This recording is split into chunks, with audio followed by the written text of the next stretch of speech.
மலர்வதும் அது மணப்பதும் யார் பார்த்துதான், மணப்பதும் அது நிலைப்பதும் யார் கேட்டுத்தான். யாரோ எழுதிய பாதை புரிந்தால் விளங்கிடும் கீதை.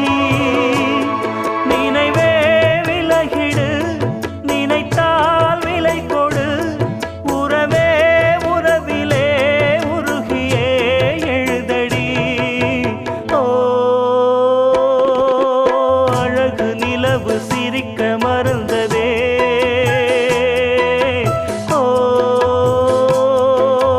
மலரும் சிரிப்பில் உறவை மற